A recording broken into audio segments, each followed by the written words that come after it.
போதி வணக்கம். நான் உங்கள் ஈரோடு உதயகுமார். ஜோதிடம் சார்ந்த பல பதிவுகள். இன்னைக்கு ஒரு குறிப்பு பேசலாமே. நம்முடைய நேயர்களுக்கு சில விஷயங்களை சொல்லணுங்கிறதுக்காகவே இந்த பதிவுகள்லாம் செய்துகிட்டே வரோம்.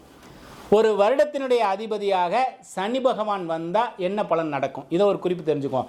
இதை தெரிஞ்சுக்கிறதால நிறைய நன்மைகள் இருக்குது. பஞ்சாங்கங்கள்லாம் பல குறிப்புகள் எதற்காக வருது, வருடத்தினுடைய அதிபதி எந்த கிரகமோ அதை சார்ந்து மழை எப்படி இருக்கும், உலகியல் அமைப்பு எப்படி இருக்கும், போர்கள் அபாயம் இருக்கா, விபத்துக்கள் இருக்கான்லாம் பல குறிப்புகள் நமக்கு இந்த பஞ்சாங்கத்திலேயே கிடைச்சிருது. இருந்தாலும் ஒரு வருடத்துக்கு மாறும் இல்லையா, அதிபதி மாறுவாங்க. சனி ஒரு வருடத்தினுடைய அதிபதியாக வந்தால் என்ன நடக்குங்கிற ஒரு குறிப்பு பேசுவோம். மழை குறையுமா, காற்று அதிகமாகும், மழை குறையும். இந்த காற்று அதிகமாகி மழை குறைஞ்சதுனாவே எல்லா விஷயங்களும் பாதிக்கும்.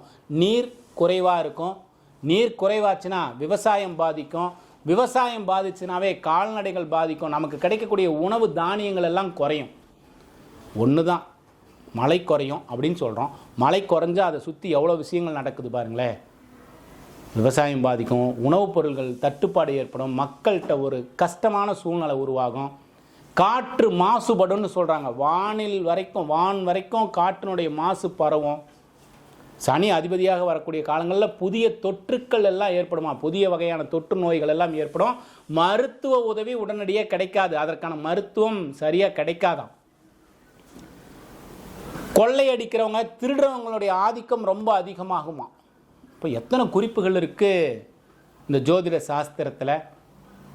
விளை நிலங்களுடைய வளர்ச்சி ரொம்ப கம்மியான தானியம் தான் நமக்கு கிடைக்கும். அப்போது எல்லாமே மாறும்.